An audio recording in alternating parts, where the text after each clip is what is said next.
Okay. Test, test, test. Shabbat shalom. How you doing? Good to see you. Chag Sameach. No Torah portion this week. We have a special reading for Pesach, so we're going to learn a little bit about Pesach. We're not actually doing that special reading. We're just doing something having to do with study of Torah, dealing with the story of Pesach. We're actually going to take a look at a scene from the splitting of the Red Sea. So when we begin in a moment, we'll be at Exodus chapter 14, verse 1. No rush. Just tell me when you're ready. Page 479. Okay.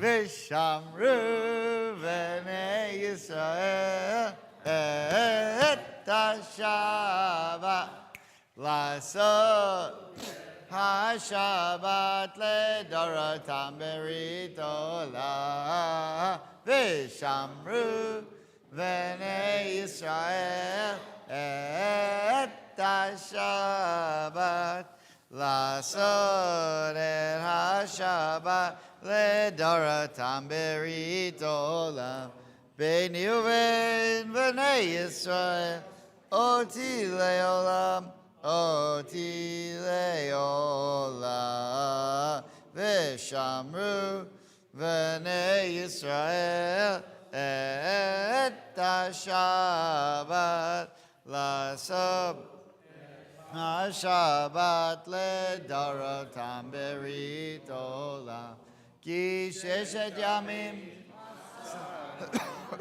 asa Adonai et ha-shamayim ve'et ha'aretz v'shamru b'nei Yisrael et ha-Shabbat l'asot et ha-Shabbat le'dorotam berit olam Uvayom hashvi Shabbat v'nafash Shabbat v'nafash Shabbat v'nafash v'shamru b'nei Yisrael et ha-Shabbat l'asot et ha-Shabbat le'dorotam berit olam Baruch atah Adonai Eloheinu melech haolam borei peri hagafen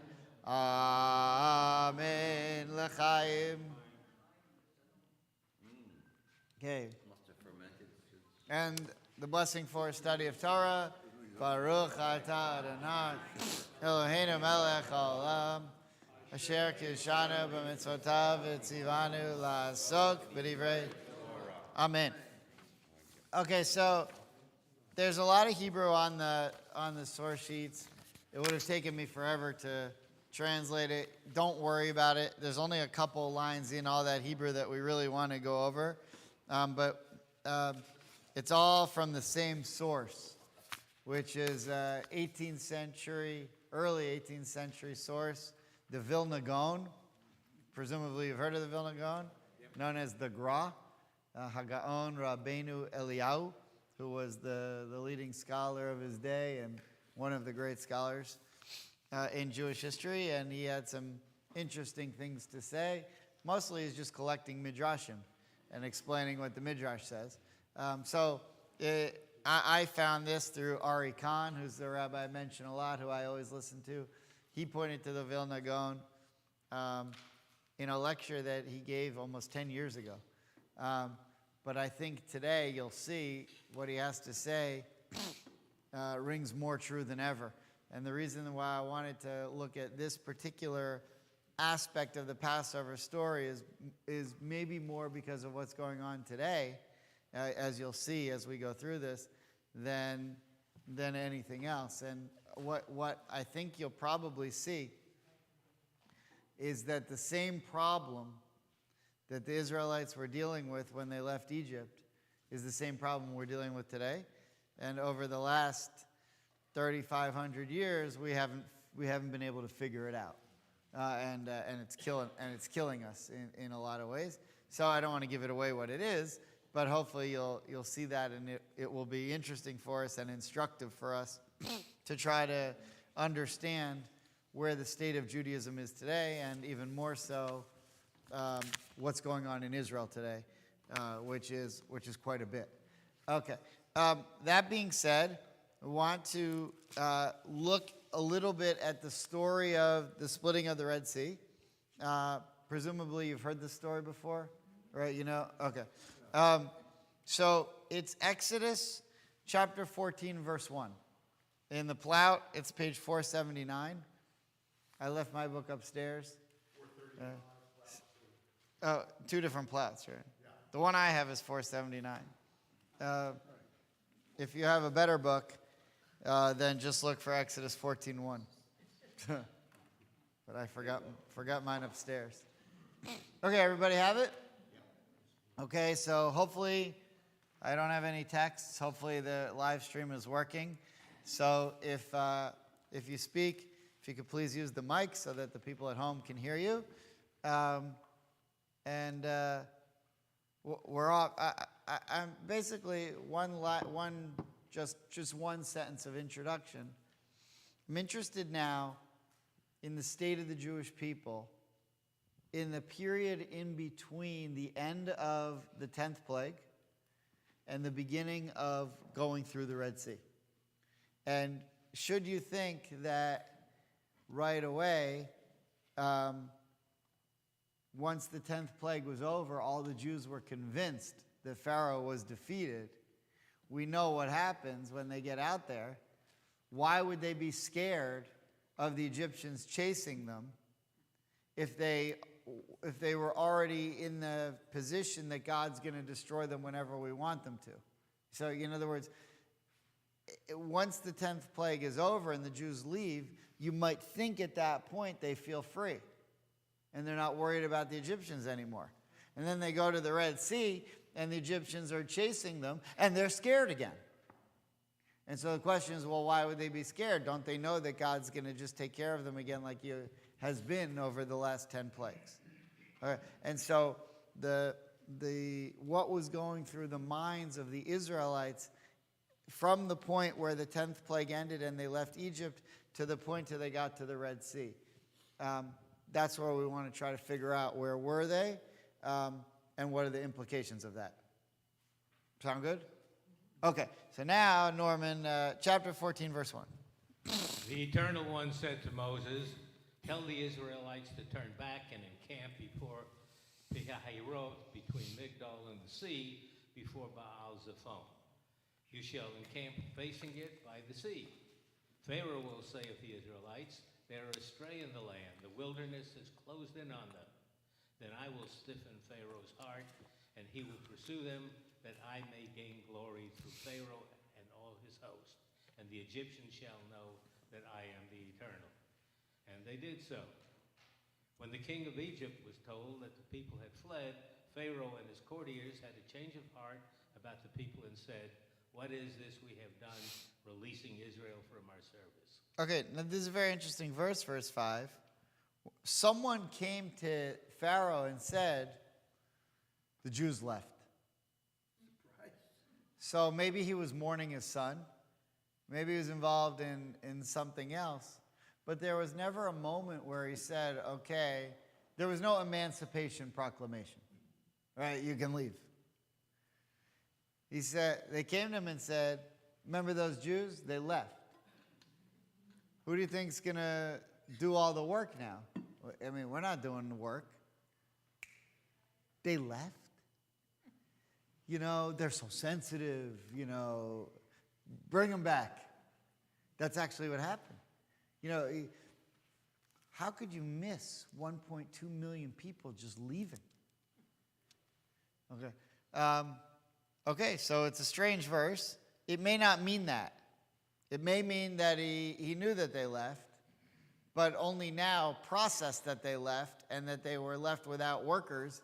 And they said, okay, go and get them back, which means that a lot has changed. Because if you remember the beginning of Exodus, the Jews were never meant to be enslaved to be a workforce. They were meant to be enslaved to restrain them from multiplying and joining in Egypt's enemies should there be a war. And the beginning of the idea was to drown all the boys to get rid of the Jews. So now you get rid of them, and there's a scene. Have any of you seen that movie, Conspiracy, about the Wannsee Conference, the final solution where the Nazis met in Wannsee to discuss the final solution with, I think it's Kenneth Branagh, have any of you seen this movie? By the way, if you haven't seen it, you should see it. It's called Conspiracy, and it's about the 2 or 3 hour meeting that the Nazi leaders had in Wannsee, which is a suburb of Berlin, in this beautiful villa, to coordinate and plan the final solution. And there's a movie about it. It was an HBO movie. And there's a scene at the end where Heydrich and Eichmann are talking. Yimach Shmam.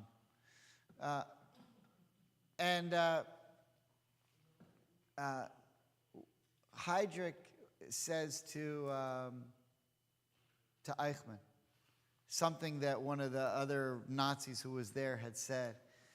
It was some kind of quote. I don't remember exactly what it was, but it was like, if you beware of destroying your enemy, because then you have no one left to hate.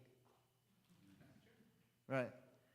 And then Heydrich says, I, for one, won't miss them, or something, whatever. But the Nazis, who are you going to blame your problems on if you kill all the people that you blamed your problems on? So Pharaoh has the same problem. All our problems are because of the Jews. Well, now the Jews are gone. Bring them back. We want to get rid of them terribly. We got rid of them. Bring them back. Right? The beginning of Exodus is there's too many of them. We're afraid of them. Okay, fine. Skip to Exodus 14. You got rid of them. Bring them back. Do you see that? Those scapegoats. It's like today, you see calls in Europe for the Jews to get out of Israel. But in the 1930s, all the calls in Europe were for the Jews to get out of Europe and go to Palestine. So now it's Jews. It used to be Jews get out and go to Palestine. Now it's Jews get out of Palestine. Like Chaim Weizmann said, we're people who are stuck between places we can't live and a place we can't go. Right? The only difference is this time we said we're going and we're not leaving. So that's a good thing. But Pharaoh is saying, we wanted to get rid of them. We're getting rid of them. Bring them back. Okay, that's where we are so far. Edith, would you mind taking us a little further? Verse 6, yeah.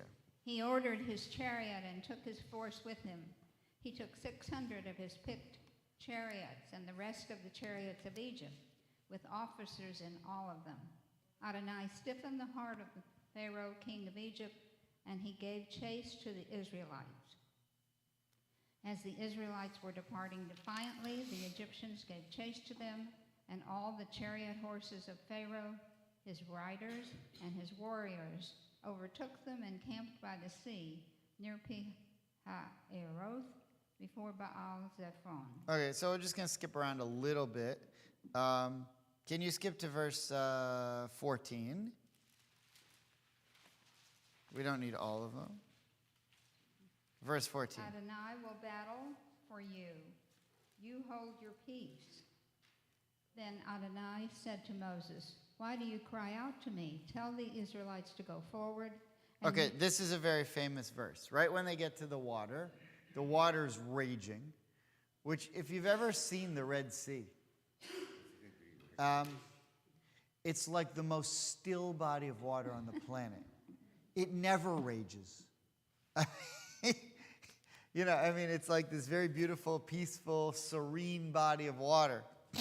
But okay, so either way, there's this body of water in front of them, and Moses doesn't know what to do, and he starts to pray. And God says, why are you crying out to me? He says, tell the people to get moving.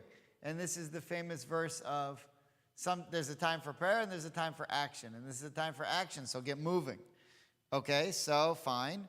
Now we need something to happen so that the water will split. Okay, important verse here, verse 17.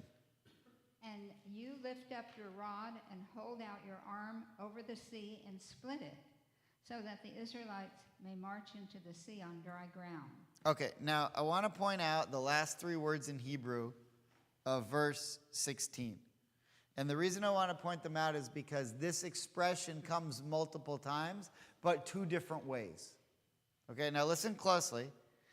There are two expressions here, even if you don't know anything about Hebrew. It says, the first expression is betoch hayam. Yam you probably know, right? Mayim, yam, yam suf, yam. The sea, water. Betoch hayam. Betoch means into. Betoch hayam, into the water.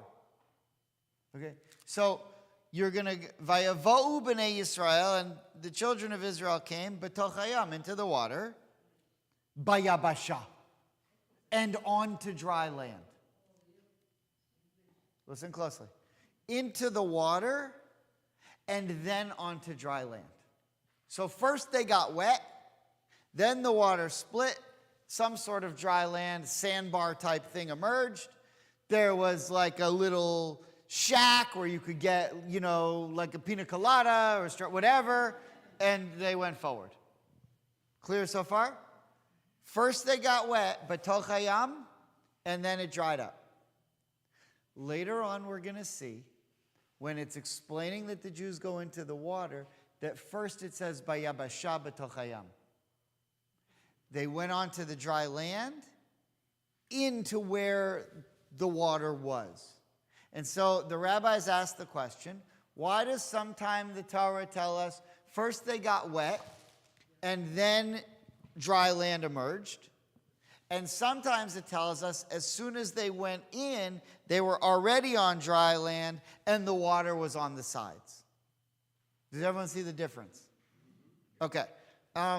So the first one I want to point out, if I were doing a study, I would underline, if you, unless you don't write on Shabbos, then you don't do that now, but betoch hayam bayabasha.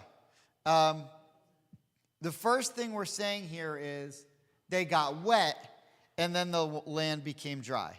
Clear so far? Okay, let's keep going. Verse 17.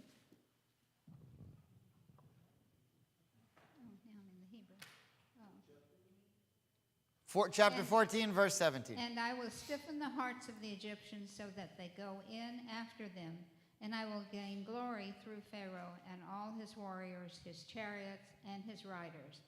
Let the Egyptians know that I am Adonai when I gain glory through Pharaoh, his chariots, and his riders.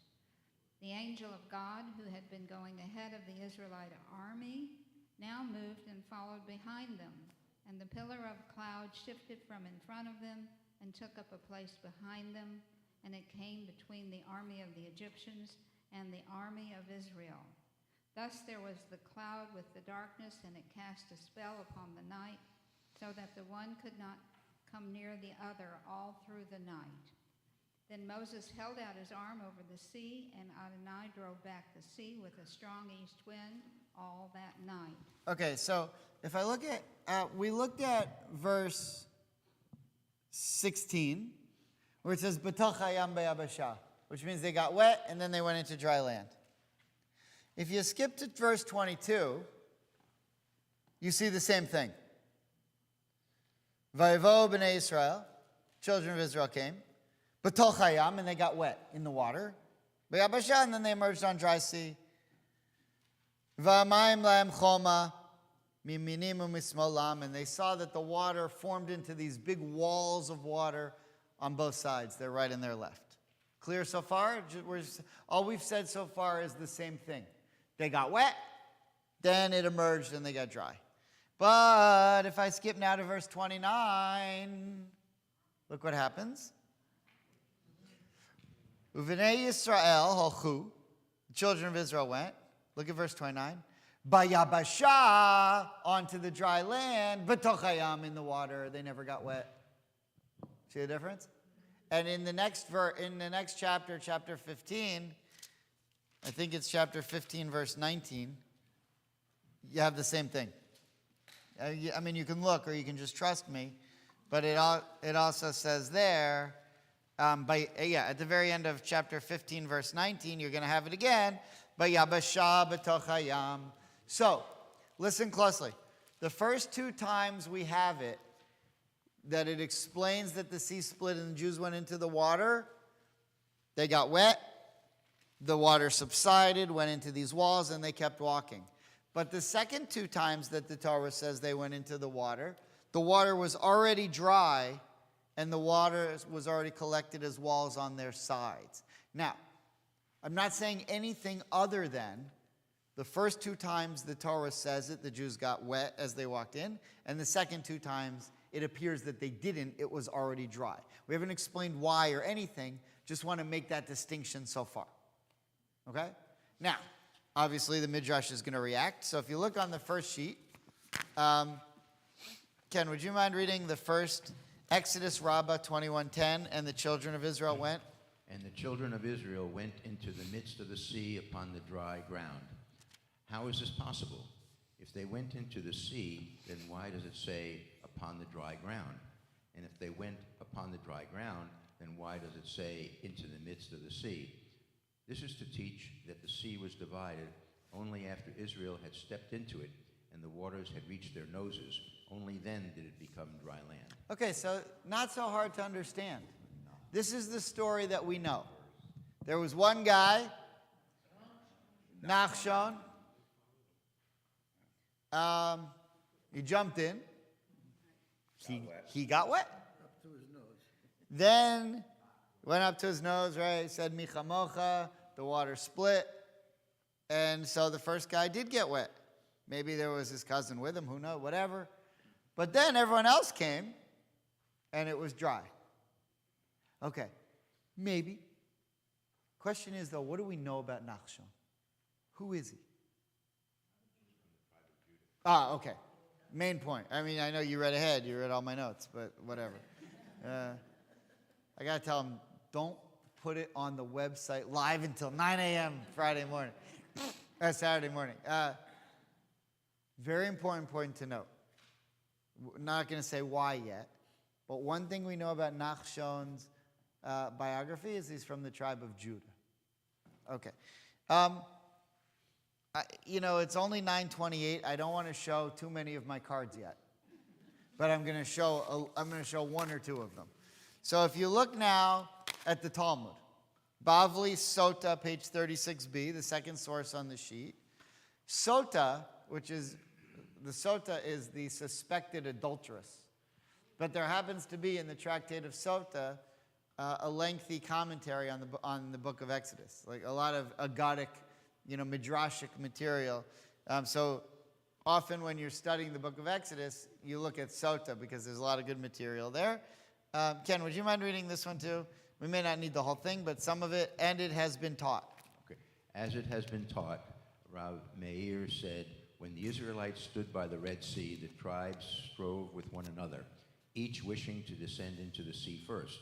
Then sprang forward the tribe of Benjamin and descended first into the sea. As it is said, there is little Benjamin their ruler, not Rodem their ruler, but Radyam descended into the sea. Thereupon the princes of Judah hurled stones at them. As it is said, the princes of Judah, their counsel. For that reason, the righteous Benjamin was worthy to become the host of the all-powerful. As it is said, he dwelleth between his shoulders. Okay, so now we have the Talmud telling us a little bit of a different story. Because we always heard that Nachshon was the only one who was willing to jump into the water. But the truth is, Benjamin too was also willing to jump in the water. But Judah said, hey, it's not your place to do that. This is our time to shine. And we're going to take it. However, Benjamin gets rewarded. What's the reward that Benjamin gets? So it says here that the all-powerful dwelleth between his shoulders. Now, You know how in 723 BCE the Assyrians conquered the northern kingdom of Israel, and we have the 10 lost tribes. We never hear from them again until we meet them in Addis Ababa. Right? The Ethiopians, right, may have been from the tribe of Dan, which is one of the 10 lost tribes. How many other tribes were there that were not lost? It's a trick question. 3. Joseph gets split into 2, Ephraim and Manasseh. And so they're now 3. So the 10 lost tribes of the north include Ephraim and Manasseh, which makes 10. Who's left in the south? 3. What 3? Very good. Judah, Benjamin, and Levi. Not Judah Benjamin, the Secretary of State of the Confederacy. That's just a coincidence. Judah P. Benjamin, who wasn't a great Jew, but he was Jewish. Had issues with that slavery thing. Which leads me to a few other good jokes, but I don't need the emails on Monday, so I'm not going to tell you the jokes. All right. Judah, Benjamin, and Levi. Now, if those 3 remain in the south, what city was the main city of the south? Jerusalem. That means one of those 3 got possession of Jerusalem, the area where the Holy Temple was. Who was it? Benjamin. Benjamin got it because they were willing to be the first ones to jump into the water. And so their reward was the Holy Temple would be in their domain. Now, what happens to Judah and the Levites? They get wrapped up into the tribe of Judah. And once the tribe of Israel is gone and the 10 last tribes are gone, all the other Jews in the world who are made up of Levi, Benjamin, and Judah simply become known as the residents of Judea. And people who are residents of Judea are known as Jews.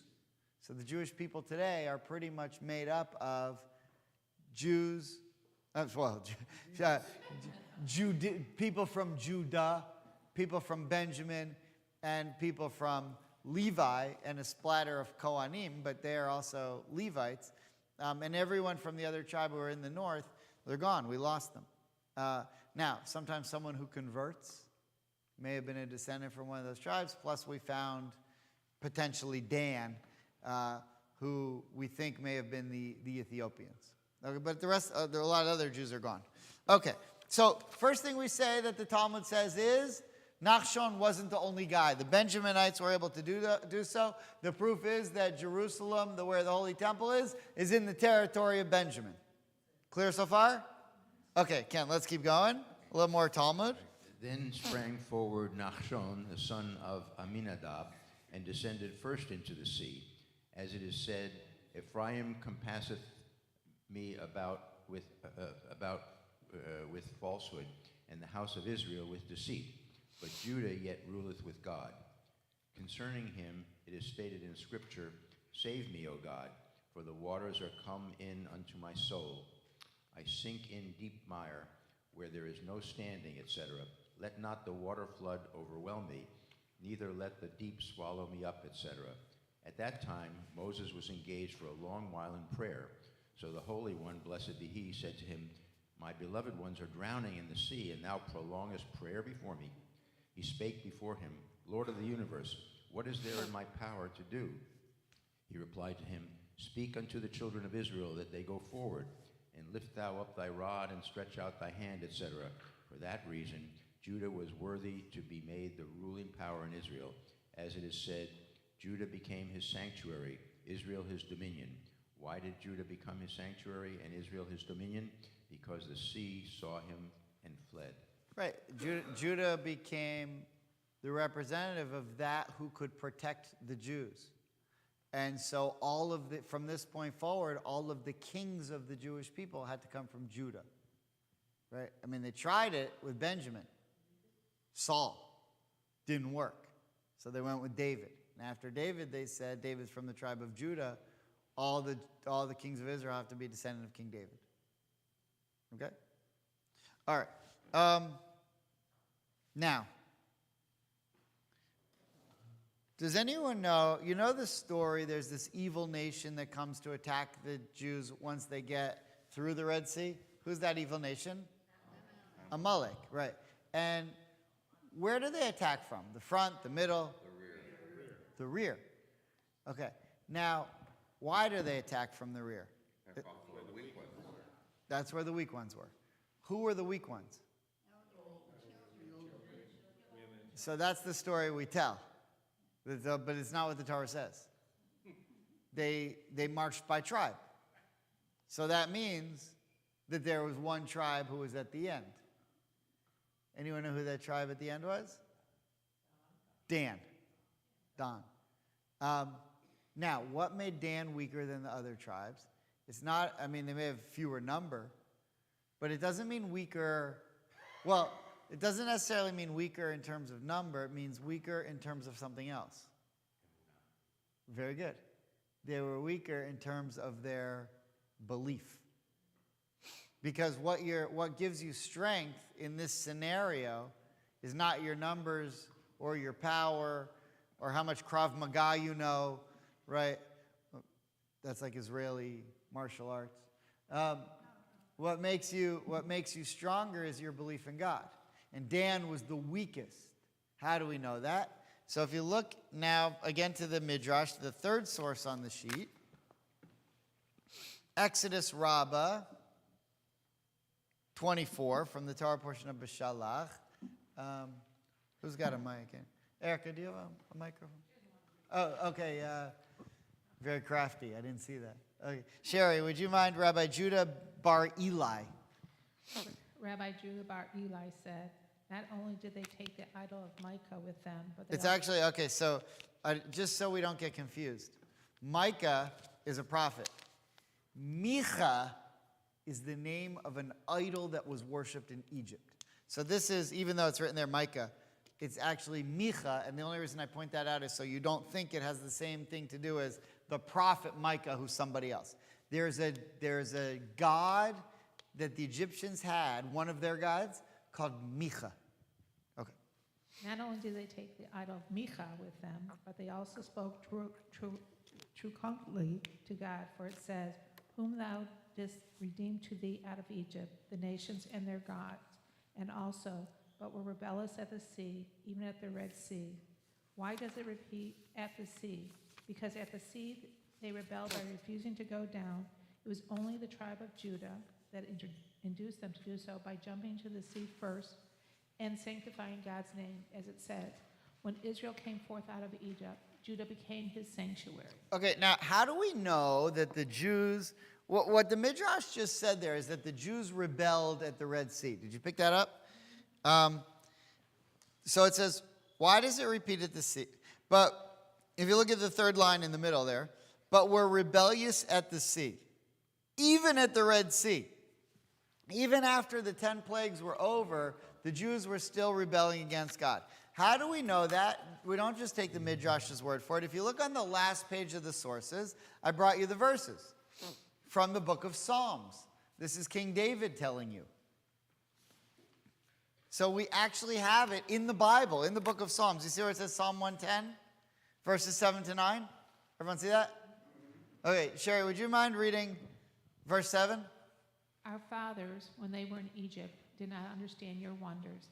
They did not remember the multitude of your deeds of loving kindness, and they rebelled against you at the sea. Right, so this is not a midrashic source.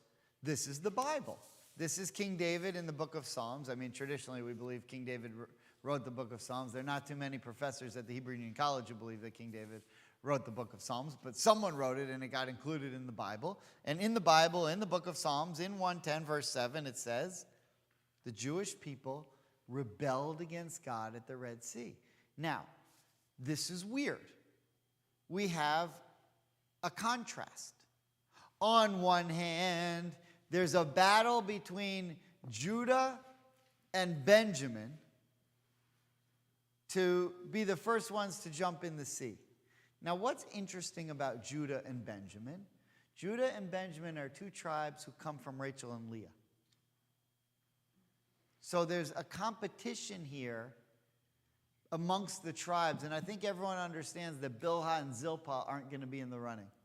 They're kids. No offense.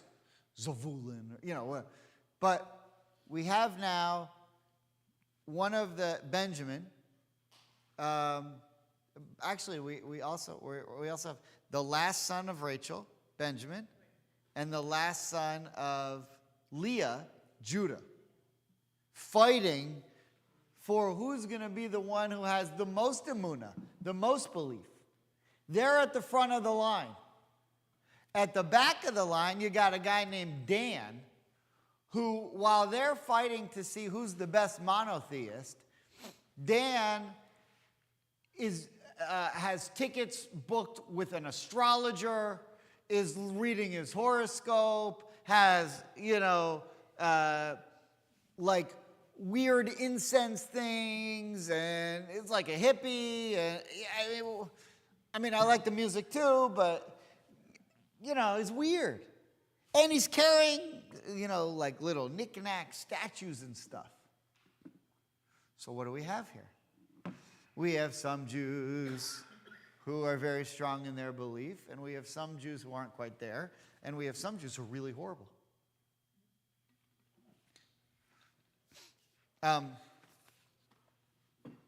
Now, if you look on page 2,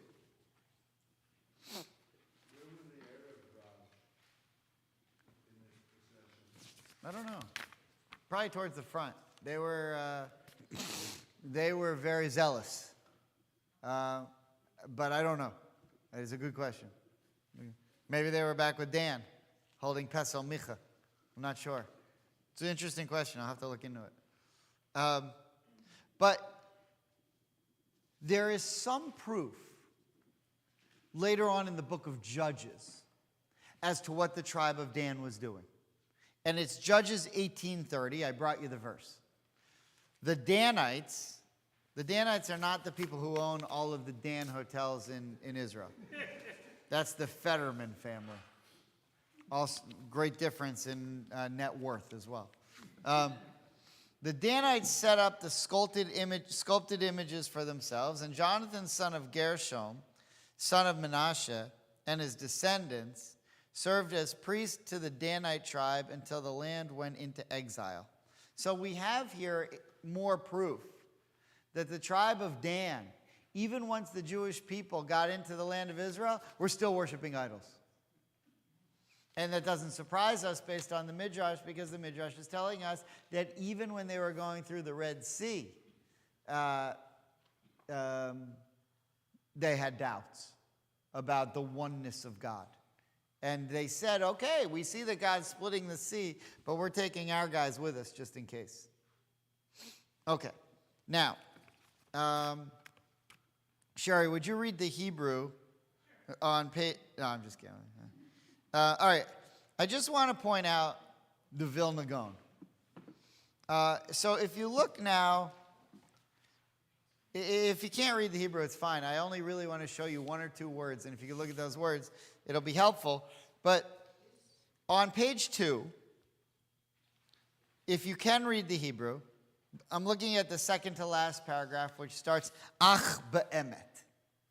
Ach be'emet. Now, there are other people here besides me who read Hebrew, so you know I'm not making this up, because they'll call me on it. Right? All right. So,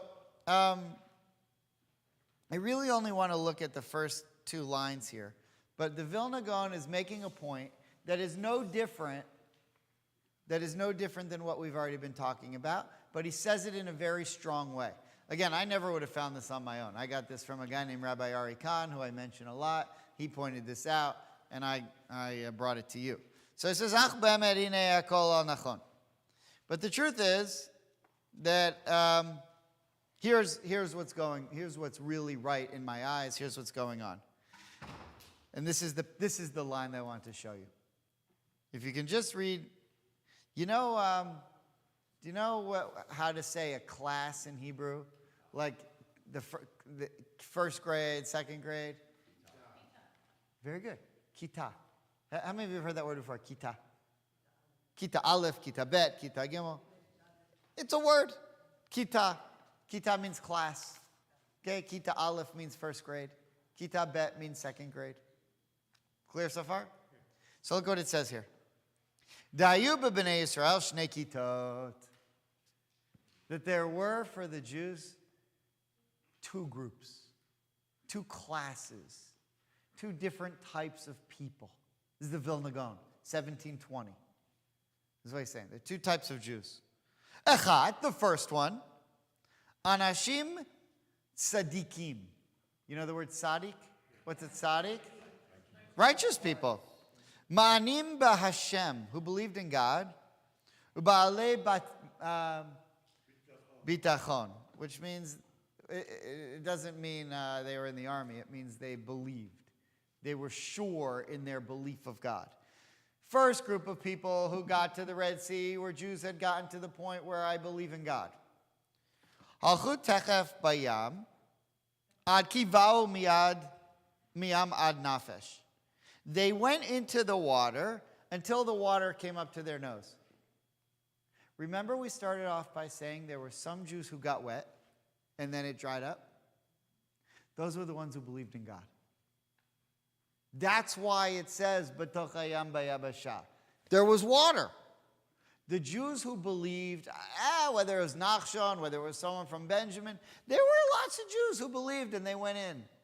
We give all the credit to Nachshon. Maybe he deserves it. Maybe he was the first. But they went in and they got wet. Once they got wet and the water got to their nose and they couldn't breathe anymore, it opened up and they started walking. The people who were behind them were the ones who said, I'll walk in once it's dry. Clear so far? So that's what the Torah is trying to tell us. Some people got wet and then it got dry. Some people never got wet. It was dry the whole time because they weren't going in until they saw that the coast was clear.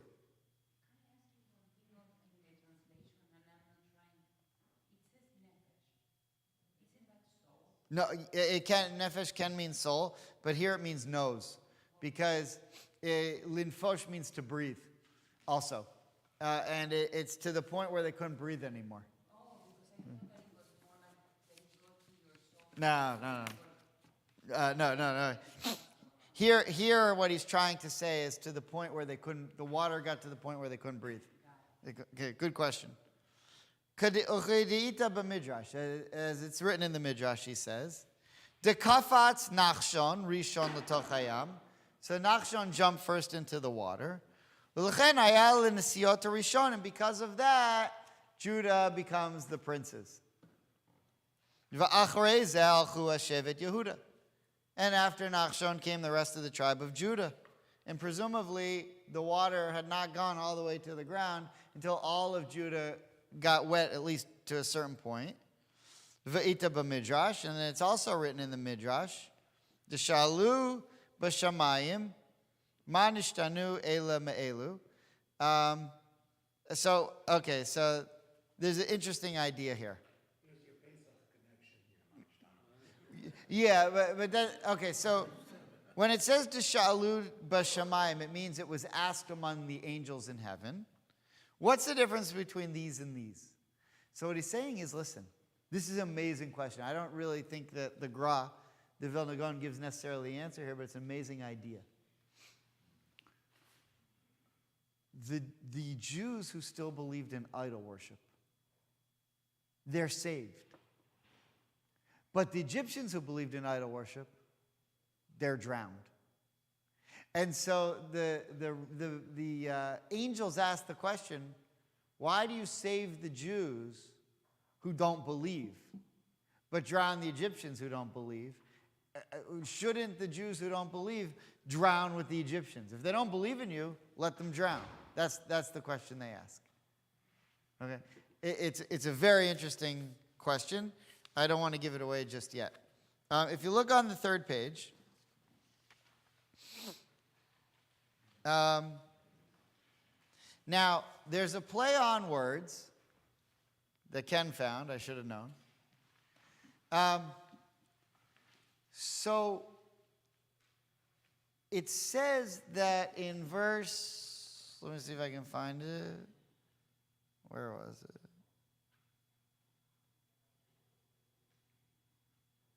Hang on.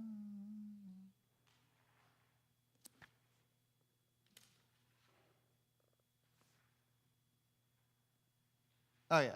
22. Back in the Torah, 1422. If I was an evangelical pastor, I would know the Torah by heart, but I'm not, so I don't. Those guys are amazing. Those guys know every verse.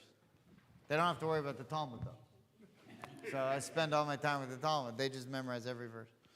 All right. Although it's impressive what they can do.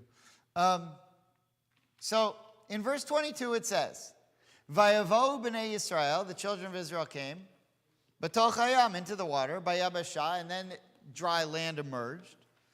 V'mayim lahem, and the water formed itself on the sides of them, choma.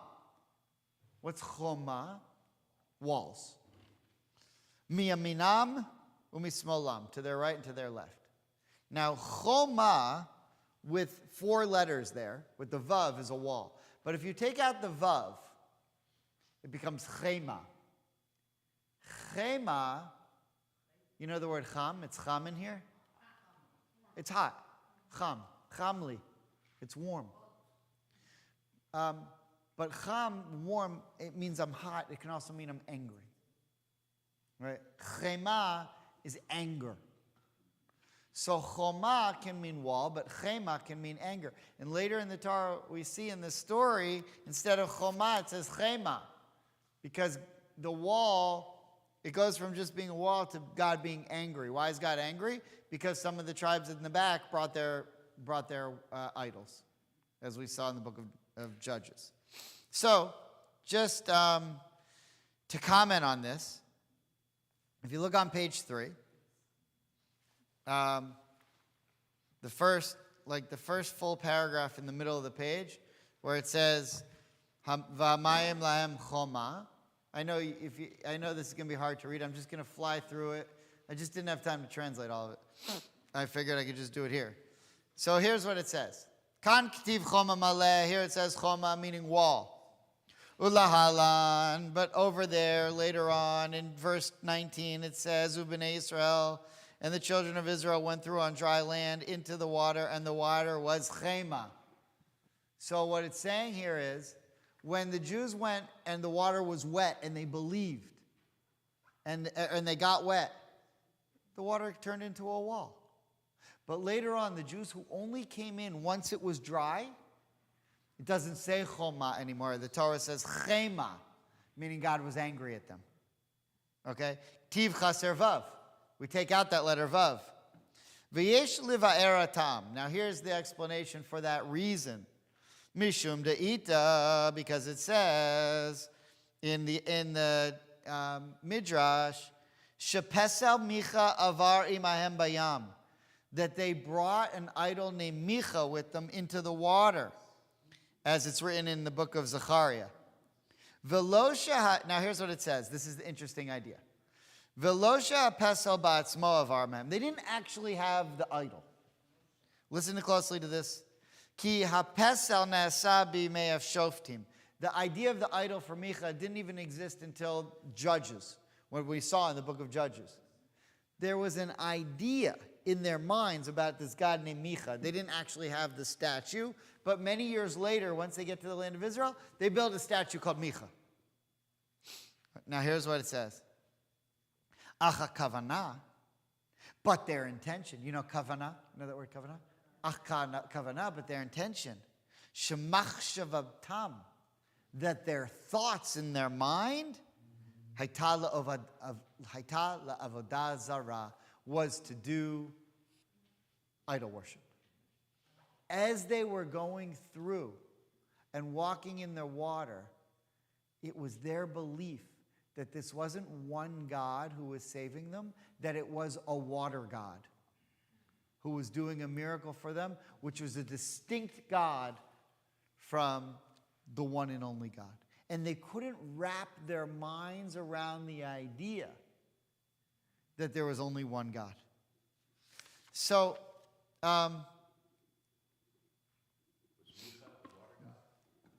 no, not necessarily. I don't think so. But it was. I would say it this way: it was a present God. It was a God that they could understand doing things, as opposed to the anthropomorphic God that they couldn't quite get. which is hard to believe after all the 10 plagues, but that's where they were. Now, one last point. The Rambam on the last page, Nachmanides. Do you see the Ramban on the last page? He sums this up. So, if you look on the third line, it does not appear logical that people who are crying out to God to help them should at the same time protest against the deliverance he performed for them and say that it would have been better if he had not saved them. Right? Because, when they get to the Red Sea, they say, it would be better if we died in Egypt. Why you bring us out here? And God's thinking, I just saved you and brought you out here, and now you're saying it would be better to go back? So look what Nachmanides says. The correct interpretation, therefore, listen, this is the main idea, this is the whole idea of the whole day. Nachmanides sums it up. The correct interpretation, therefore, is that they were conflicting groups, and Scripture relates what all of them did. Thus it narrates that one group cried to God for help, and another denied his prophet and did not acknowledge the deliverance done for them. They said it would have been better if God had not saved them. So, we have two types of Jews. We have the Jews who figured it out and who recognize that no matter what, God's going to be with them. And we have the Jews who haven't quite gotten there yet. And our hope is that they will get there.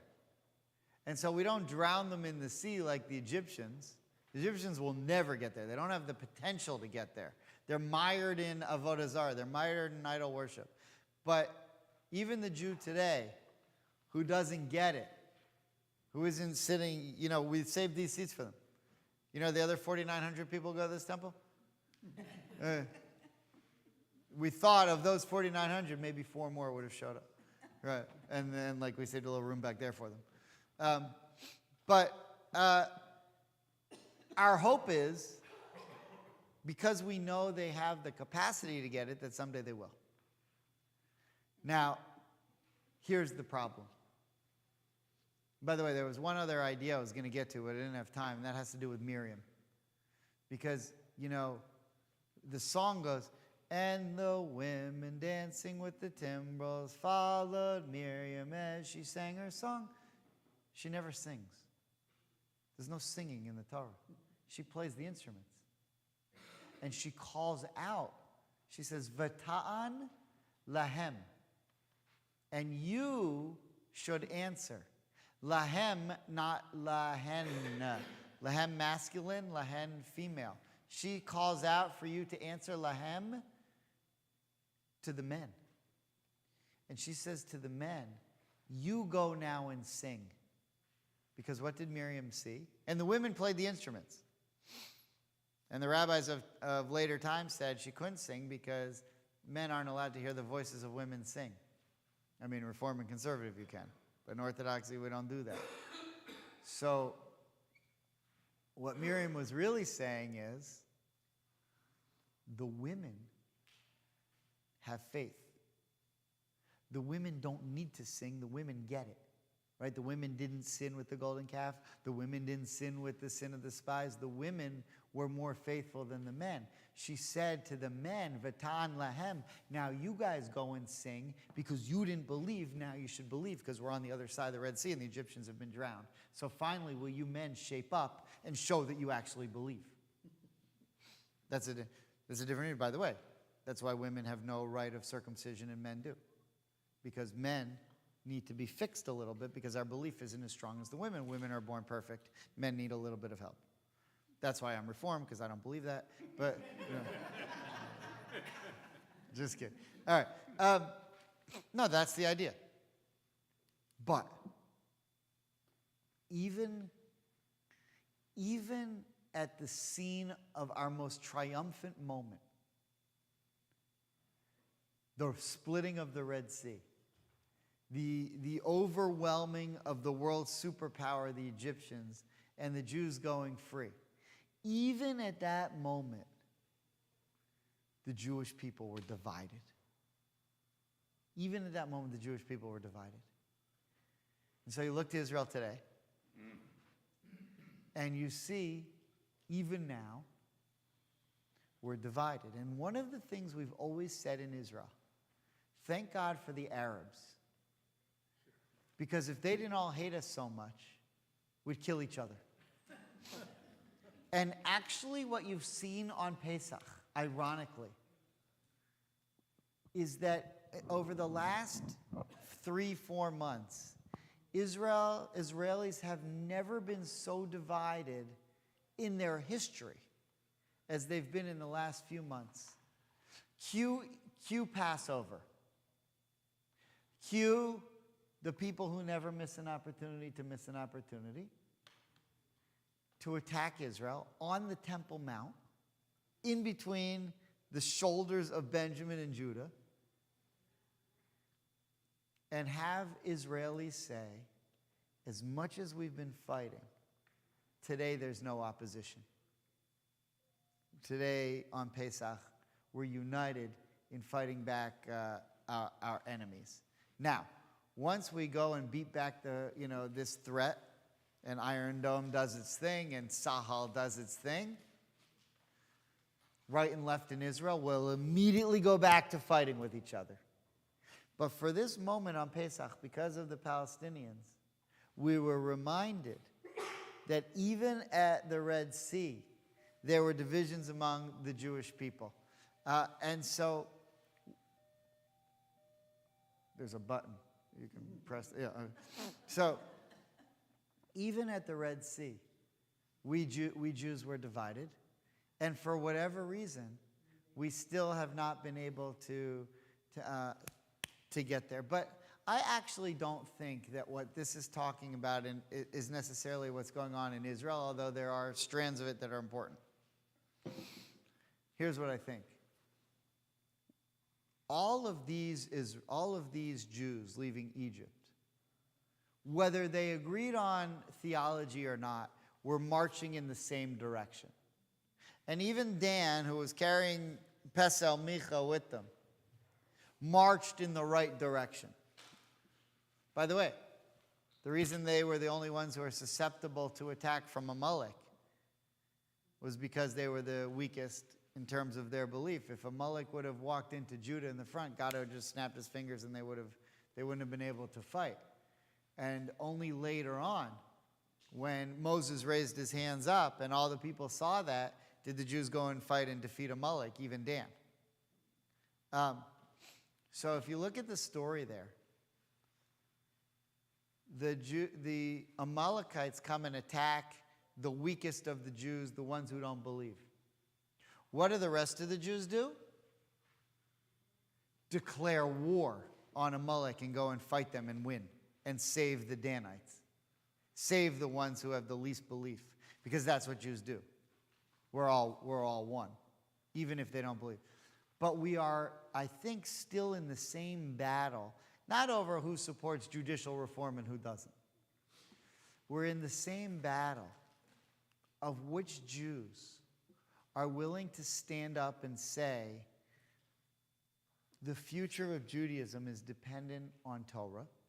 However you interpret that, Reform, Conservative, Orthodox, Reconstructionist, whatever, you look to the Torah to guide you. There are those Jews who do that. And there are those Jews who say, I don't care. I don't know. I don't even know what's in it. I've never read it. I have no intention of ever reading it. I don't care. I'm delighted to be Jewish, but I don't care what's in the Torah. We're still divided into those two groups. And as long as we're divided into those two groups, it's hard for us to have conversations with each other. It's not hard for a Reformed Jew and an Orthodox Jew to have a conversation if they're decent people. So, okay, here's where we differ, but we're talking about the same thing. But two Jews who, one says the Torah is important to the future of the Jewish people, and one says the Torah is not important to the Jewish people, how do you even have a conversation?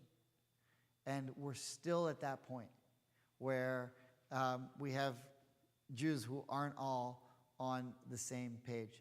So I simply point out that from the moment of our greatest triumph, the splitting of the Red Sea, until today, there have been different fissures within the Jewish people.